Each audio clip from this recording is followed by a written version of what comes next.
आज का जो टॉपिक है वो है ट्रांजिटिव डिपेंडेंसी। कल हमने पार्शियल डिपेंडेंसी और सेकंड नॉर्मल फॉर्म पढ़े थे और आज जो है वो ट्रांजिटिव डिपेंडेंसी और थर्ड नॉर्मल फॉर्म है। तो जैसे पार्शियल डिपेंडेंसी जो है वो सेकंड नॉर्मल फॉर्म के साथ रिलेटेड थी, इसी तरह जो ट्रांजिटिव डिपेंडेंसी है वो हमारे पास थर्ड नॉर्मल फॉर्म के साथ रिलेटेड होती है। अच्छा, ट्रांजिटिव डिपेंडेंसी क्या होती है? Type of functional dependency between two और मोर नॉन की एट्रीब्यूट्स। कल हमने पढ़ा था कि जो पार्शियल डिपेंडेंसी होती है वो डिपेंड करती है, वो उसमें क्या होता है कि आपके पास जब एक से ज़्यादा प्राइमरी कीज़ हों, ठीक है, यानी कंपोजिट प्राइमरी की हो, तो बाकी जितने भी नॉन की एट्रीब्यूट्स हैं वो फुली डिपेंडेंट होने चाहिए आपकी प्राइमरी की के ऊपर। यही हमने पढ़ा था ट्रांजिटिव डिपेंडेंसी में। तो जो आपके पास पार्शियल डिपेंडेंसी में, तो जो ट्रांजिटिव डिपेंडेंसी होती है उसमें क्या होता है कि अगर मेरे पास कुछ एट्रीब्यूट्स हैं, फॉर एग्जांपल मेरे पास स्टूडेंट का टेबल है, ठीक है, इसके अंदर मेरे पास जो एट्रीब्यूट्स हैं वो इस तरह से हैं। स्टूडेंट आईडी है, नेम है, रोल नंबर है, क्लास है, ठीक है। अब जो डिपेंडेंसीज हैं वो इस तरह से हैं कि स्टूडेंट आईडी, ये प्राइमरी की है, स्टूडेंट आईडी, ठीक है। स्टूडेंट आईडी के ऊपर डिपेंड कर रहा है मेरे पास नेम और क्लास, ठीक है, और या चलें सिर्फ नेम कर लेते हैं। और जो रोल नंबर है जो कि प्राइमरी की नहीं है, प्राइमरी की स्टूडेंट आईडी है, ठीक है, उसके ऊपर डिपेंड कर रही है क्लास, ठीक है। ये मेरे पास इस तरह से डिपेंडेंसीज आ गई हैं, ठीक है। तो ये आप देखें कि मेरे पास प्राइमरी की के ऊपर भी एट्रीब्यूट डिपेंड कर रहा है, लेकिन कोई एक एट्रीब्यूट है जो कि नॉन की के ऊपर डिपेंड कर रहा है, ठीक है। यानी कि अगर कोई एक नॉन की एट्रीब्यूट किसी दूसरे नॉन की एट्रीब्यूट के ऊपर डिपेंड करना स्टार्ट कर दे तो ये ट्रांजिटिव डिपेंडेंसी होती है। किसको कहते हैं ट्रांजिटिव डिपेंडेंसी? कि अगर कोई एक नॉन की एट्रीब्यूट किसी दूसरे नॉन की एट्रीब्यूट के ऊपर डिपेंड कर रहा हो तो वो हमारे पास ट्रांजिटिव डिपेंडेंसी बन जाती है। Type of functional dependency between two or more non-key attribute exists if a non-key attribute depend on any other non-key attributes, ठीक है। यानी कि कोई इसमें आप प्राइमरी की वाला चेक करना है, आपने ये चेक करना है कि कोई non-key attribute जो है वो non-key attribute depends on other non की एट्रीब्यूट, यानी कि एक नॉन की एट्रीब्यूट, दो एक भी प्राइमरी नहीं है, दूसरी भी प्राइमरी नहीं है, लेकिन एक एट्रीब्यूट किसी दूसरे नॉन के एट्रीब्यूट के ऊपर डिपेंड कर रहा है, तो ये हमारे पास क्या हो जाएगी? Transitive dependency. It means that the relation is not in third normal form. Third normal form में हमारे पास यही होता है कि आपके पास जो ट्रांजिटिव डिपेंडेंसी वो नहीं होनी चाहिए, यानी कि ये कंडीशन नहीं होनी चाहिए कि एक नॉन के एट्रीब्यूट दूसरे नॉन के, हमारे पास क्या होना चाहिए कि सारे नॉन के एट्रीब्यूट्स प्राइमरी की के ऊपर डिपेंड कर रहे हो, तो वो हमारे पास जो है वो करेक्ट फॉर्म होती है, ठीक है। अब इन्होंने आगे एग्जांपल दी हुई है, जैसे कि कस्टमर नंबर है, नेम है, सेल्समैन और रीजन। तो कस्टमर नंबर के ऊपर डिपेंड कर रहा है नेम और सेल्समैन के ऊपर डिपेंड कर रहा है रीजन, ठीक है। जो आपकी बुक के ऊपर एग्जांपल दी हुई है उसमें क्या है?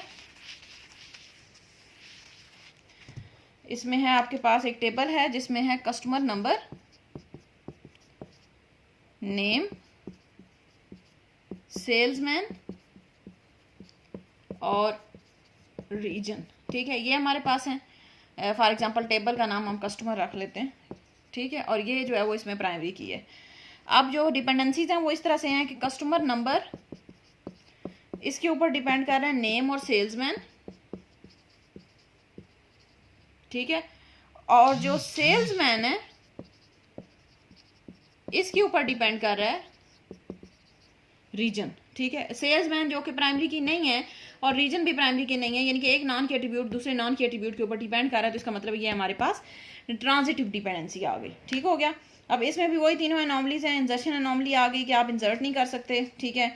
Suppose a new salesman Abid joins the company and assigns a north region, the record of the new salesman can not be inserted until the customer is also assigned to him because primary key of the relation is customer number, ठीक है। Primary की यानी कि जब तक आपको नहीं पता होगी आप तब तक कोई नया रिकॉर्ड इंसर्ट नहीं कर सकते। इसी तरह डिलीशन में भी यही होगा कि आप अगर डिलीट करना चाहते हैं तो आप वो बाकी रिकॉर्ड भी डिलीट हो जाएगा और अपडेट भी वही प्रॉब्लम, यानी कि वही तीनों प्रॉब्लम जो हमने कल पढ़े थे।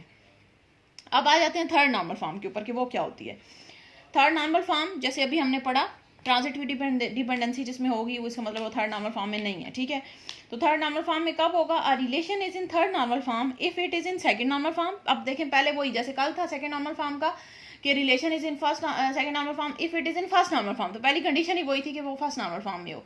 तो ये स्टेप बाय स्टेप होते हैं, पहले फर्स्ट नॉर्मल फॉर्म में आएगा रिलेशन, फिर सेकंड में आएगा, फिर थर्ड में आएगा। ठीक है, ऐसे हम नहीं है कर सकते कि रिलेशन फर्स्ट में है ही नहीं और हमने थर्ड में कर दिया, ऐसे नहीं होगा। ठीक हो गया। And no transitive dependency exist, और कोई हमारे पास ट्रांजिटिव डिपेंडेंसी टेबल में नहीं है।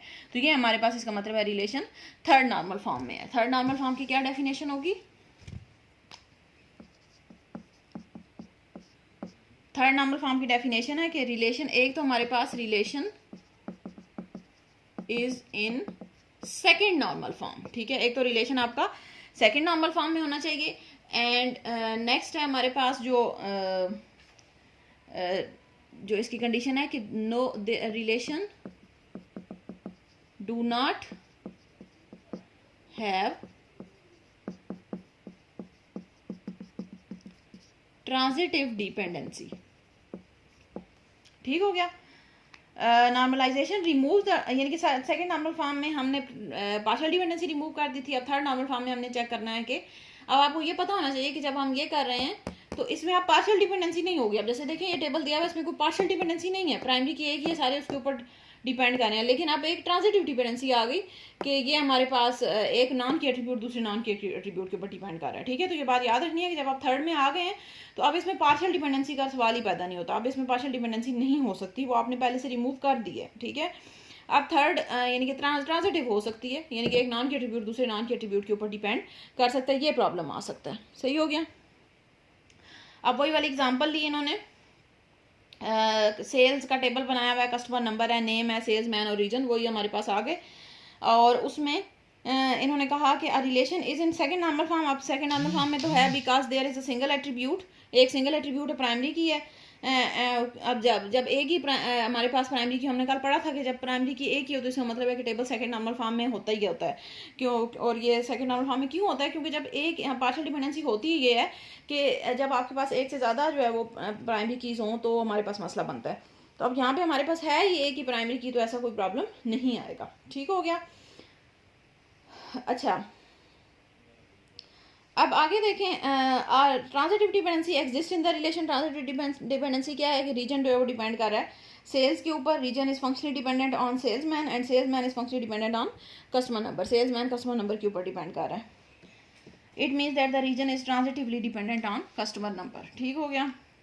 अब इसमें वही तीनों एनॉमलीज आ रही हैं कि इंजर्शन एनॉमली है, डिलीशन एनॉमली और मॉडिफिकेशन एनॉमली। इंजर्शन एनॉमली हम पीछे पढ़ चुके हैं कि इंजर्शन एनॉमली क्या होगी कि अगर कोई नया हमारे पास, जैसे फॉर एग्जांपल कोई नया सेल्समैन आता है तो हमें उसका सेल्समैन के ऊपर रीजन डिपेंड कर रहा है तो हमें उसका रीजन पता होना चाहिए, और सेल्समैन डिपेंड कर रहा है कस्टमर नंबर के ऊपर तो उसका हमें कस्टमर, यानी कि सारी इन्फॉर्मेशन होगी तो हम जो है इंसर्ट कर सकते हैं, ऐसे हम इंसर्ट नहीं कर सकते। इसी तरह डिलीशन में क्या था कि अगर आपके पास जो है वो, अब अगर जैसे इन्होंने लिखा हुआ है कि customer number 40 is to be deleted, 40 को डिलीट करना है, it will also delete the information of salesman who is assigned to east. तो अब वो यानी कि वो जो बाकी ईस्ट वाले हैं वो भी डिलीट हो जाएंगे। इसी तरह मॉडिफिकेशन में है कि अगर Ahmed is reassign to east region, यानी कि अहमद का अगर रीजन चेंज करना है आपने, it requires to update all record in which Ahmed appears. तो ये हमने कल पढ़ा था कि मॉडिफिकेशन में क्या होता है कि अगर आपने कोई एक भी चीज़ चेंज करनी है तो आपको सारा चेंज करना पड़ेगा।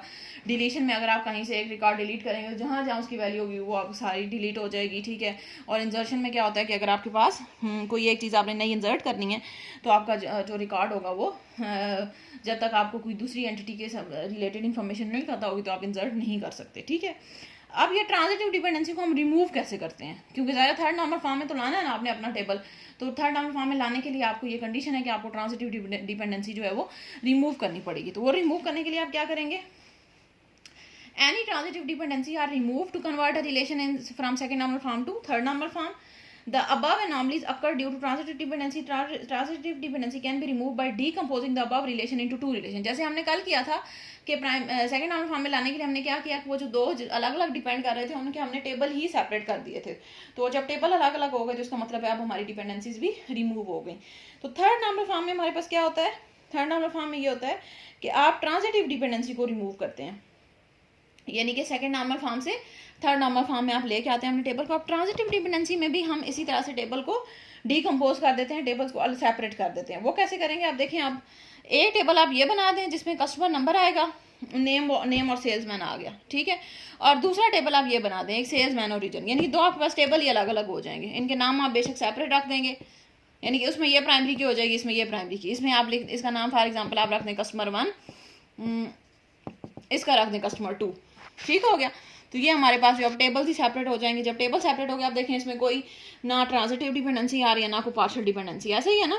प्राइमरी की भी एक ही है तो पार्शियल डिपेंडेंसी भी नहीं है और ट्रांजिटिव भी नहीं है। हमारे पास दो नॉन के एट्रीब्यूट्स हैं जो कि डिपेंड कर रहे हैं प्राइमरी की के ऊपर। इसी तरह यहाँ पे एक नॉन के एट्रीब्यूट है जो कि डिपेंड कर रहा है प्राइमरी की के ऊपर।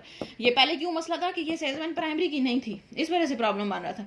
अब सेल्समैन को हमने बना दिया प्राइमरी की, तो अब जब प्राइमरी की बना दिया, टेबल ही सेपरेट हो गया, तो हमारे पास ये वाला प्रॉब्लम भी हल हो जाएगा। आपका टेबल जो है वो थर्ड नंबर फॉर्म में आ जाएगा। तो ये हमारा हमने अब ये याद रखना है कि नॉर्मलाइजेशन का मतलब ये होता है कि हम टेबल्स को सेपरेट करते जाते हैं। नॉर्मलाइजेशन में काम ही हम ये करते हैं कि ज़्यादा टेबल बनते जाते हैं। आप जहाँ जहाँ पे प्रॉब्लम आ रहा है आप उन एट्रीब्यूट्स को अलग करें, उनका अलग से टेबल बना दें, उनकी अलग से प्राइमरी की बना दें। सेकंड नॉर्मल फॉर्म में, फर्स्ट नॉर्मल फॉर्म में भी हमने यही किया था, रिपीटिंग और नॉन रिपीटिंग को अलग करके उनके टेबल अलग कर दिया। सेकंड नॉर्मल फॉर्म में भी हमने ये किया कि जो एक प्राइमरी की के ऊपर डिपेंड कर रहे हैं उनको अलग कर दिया, जो दूसरी के ऊपर डिपेंड कर रहे हैं उनको अलग कर दिया और अलग अलग प्राइमरी कीज बना दी।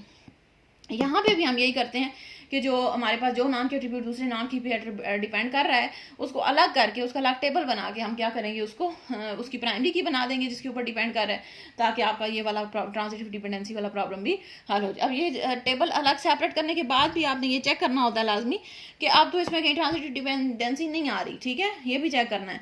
तो अब देखें यहाँ पे कोई ट्रांजिटिव डिपेंडेंसी नहीं है, कोई नॉन की एट्रीब्यूट दूसरे नॉन की के ऊपर डिपेंड नहीं कर रहा, बल्कि की एट्रीब्यूट के ऊपर ही, प्राइमरी की के ऊपर ही डिपेंड कर रहा है, जो कि हमारे पास करेक्ट बात होती है, ठीक है। तो ये हमारे पास छोटा सा टॉपिक था थर्ड नॉर्मल फॉर्म का और ट्रांजिटिव डिपेंडेंसी का। ये भी बड़ा इंपॉर्टेंट है, क्वेश्चन आता होता है पेपर में, what is third normal form, what is transitive dependency. ये तो बहुत इंपॉर्टेंट और बहुत ज़्यादा क्वेश्चन आते होते हैं। ये what is partial dependency, what is transitive dependency, what is second normal form, what is third normal form, how to convert a relation in second normal form, how to convert a relation third normal form. तो ये पूरा जो आपका chapter है, chapter number 4, बहुत ज़्यादा important है। इसकी बहुत अच्छी तैयारी आपने करनी है और इसका मैं फिर आपसे टेस्ट भी लूँगी, ठीक है, ताकि हम मुझे पता चले कि कितनी आपकी अंडरस्टैंडिंग हुई है इस चैप्टर से रिलेटेड। और किसी को कोई प्रॉब्लम हो तो मुझसे साथ साथ इसको क्लियर किया करें। Thank you.